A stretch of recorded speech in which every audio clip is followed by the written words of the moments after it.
ବିଜୁ ବାବୁ ଇଣ୍ଡୋନେସିଆର ମୁକ୍ତିଦାତା ରୁଷିଆର ଗୌରବ ରୁଷିଆରୁ ସମ୍ମାନ ଇଣ୍ଡୋନେସିଆର ଭୂମିପୁତ୍ର ବିଜୁ ବାବୁଙ୍କ ବୀରତ୍ୱକୁ ସଲାମ କରିଛି ରୁଷିଆ। ବିଜୁ ପଟ୍ଟନାୟକ କେବଳ ଓଡ଼ିଶାର ନେତା ନଥିଲେ ବରଂ ଜଣେ ଅନ୍ତର୍ଜାତୀୟ ବୀର ଥିଲେ। 2025 ମେ ମାସରେ ରୁଷ ସରକାର ଦ୍ୱିତୀୟ ବିଶ୍ୱଯୁଦ୍ଧ ସମୟରେ ବ୍ୟାଟଲ ଅଫ୍ ଷ୍ଟାଲିନଗ୍ରାଡରେ ବିଜୁ ବାବୁଙ୍କ ସାହସିକତା ପାଇଁ ତାଙ୍କୁ ବିଶେଷ ଶ୍ରଦ୍ଧାଞ୍ଜଳି ଅର୍ପଣ କରିଛନ୍ତି। ନୂଆଦିଲ୍ଲୀରେ ଅନୁଷ୍ଠିତ ଏକ କାର୍ଯ୍ୟକ୍ରମରେ ରୁଷିଆ ଦୂତାବାସ ପକ୍ଷରୁ ଏକ ସ୍ମାରକୀ ଫଳକ ଉନ୍ମୋଚନ କରାଯାଇଥିଲା, ଯେଉଁଥିରେ ବିଜୁ ବାବୁଙ୍କ ନାମ ସ୍ଥାନ ପାଇଛି। 1943 ମସିହାରେ ନାଜି ଜର୍ମାନୀ ବିରୋଧରେ ଯୁଦ୍ଧ ସମୟରେ ବିଜୁ ବାବୁ ଜଣେ ପାଇଲଟ ଭାବରେ ନିଜ ଜୀବନକୁ ବାଜି ଲଗାଇ ରୁଷିଆ ସେନାକୁ ଅସ୍ତ୍ରଶସ୍ତ୍ର ଯୋଗାଇଥିଲେ। ଏଥିପାଇଁ ରୁଷ ତାଙ୍କୁ ଜଣେ ମହାନ ବୀର ଭାବରେ ସମ୍ମାନିତ କରିଛି।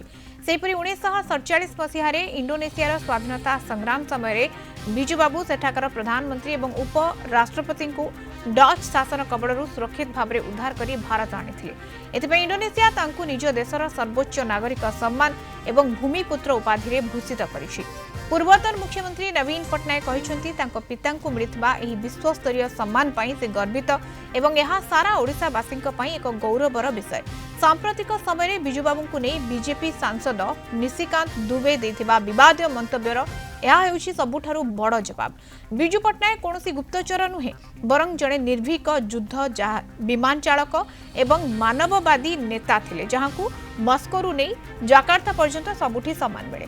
ଏହି ଘଟଣା ପ୍ରମାଣ କରୁଛି ଯେ ବିଜୁବାବୁଙ୍କ ସେବା ଏବଂ ତ୍ୟାଗ କୌଣସି ଦେଶ କିମ୍ବା ରାଜନୀତିର ସୀମା ମଧ୍ୟରେ ଆବଦ୍ଧ ନୁହେଁ। ସେ ଥିଲେ ପ୍ରକୃତ ଓଡ଼ିଆ ଅସ୍ମିତାର ପ୍ରତୀକ।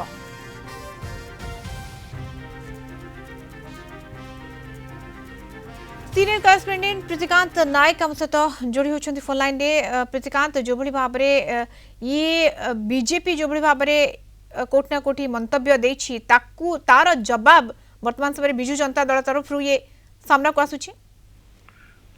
मधुस्मिता देखो गतकाली बीजेपी सांसद निशिकांत दुबे प्रभात पुरुष बिजु पट्टनायक ऊपर जो विवादीय मंतव्य देइचंती तार जदि आपण इतिहास को देखिबे, इतिहास को आलोचना करिबे बा इतिहास को नजर पकेइबे, तार सबुठु बड़ जवाब होउची जे बिजु पट्टनायक कोनोसी गुप्तचर नुहे, जने निर्भीक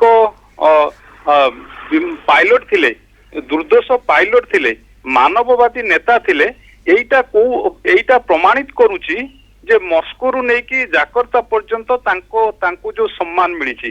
आपण जानिचंती बिजु बाबू को रूस मध्य सलाम करिछि।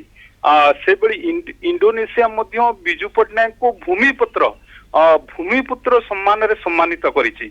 1943 मसियारे नाजी जर्मनी विरुद्ध रे युद्ध समय बिजु पट्टनायक जने दुर्दोष पायलट भावे निज जीवन को बाजी लगई कि रूसिया सेना को अस्त्र शस्त्र जोगाई आउ एथिपाई रूस तांकू जने महान वीर भाव में सम्मानित करिछि। ये बेसी दूर कथा नुहे।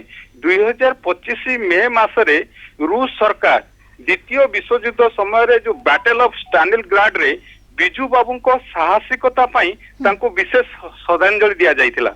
आउ ए नुआ दिल्ली रे अलगा कोठी नुहे, आम देश भितर नुआ दिल्ली रे अनुष्ठित रूसिया दूतावास तरफ अनुष्ठित एक स्वतंत्र कार्यक्रम रे एक स्मारक फलक मध्य उन्मोचन करा जाइथिला, जोथिरे बिजु बाबूंकर नाम मध्य सेतरे स्थान पाइछि। ये बिजु बाबूंकर जो वीरत्व रहिछि रूसिया सलाम करूछि, इंडोनेशिया तांको भूमिपुत्र दउछि। ये होछि बड़ जो भारतीय जनता पार्टी सांसद निशिकांत दुबे जो कथा कहउचंती जे बिजु पट्टनायकर जो भली रहिथिला बिजु पट्टनायक जो निशिकांत दुबे जो कहते ये तांको पाई गोटे बड़ जवाब। कारण जेते बेले रशिया तांको वीर भाव में सलाम करुची, सम्मान दउची, इंडोनेशिया तांको सर्वोच्च सम्मान रे भूमिपुत्र रे सम्मानित करुची। तेणु एभली स्थिति रे इतिहास को जो बिजु जनता दल नेता माने संतृप्त मिश्र आरंभ कर सस्मित पात्र पर्यंत जो माने ए कथा प्रतिक्रिया रखुचंती जे जेभली भाव में विकृत करा जाउची इतिहास को जो माने बिजु बाबू को बाबद रे ज्ञान नहीं सेमाने पढ़िबा दरकार। सेमाने निवृत्त रुहंतु एभली मंतव्यरु एवं ये बिजु जनता दल तरफरु एभली कड़ा जवाब दिया जायछि। धन्यवाद प्रीतिकांत सूचना सीनियर करेस्पोंडेंट प्रीतिकांत नायक जोड़ी होते।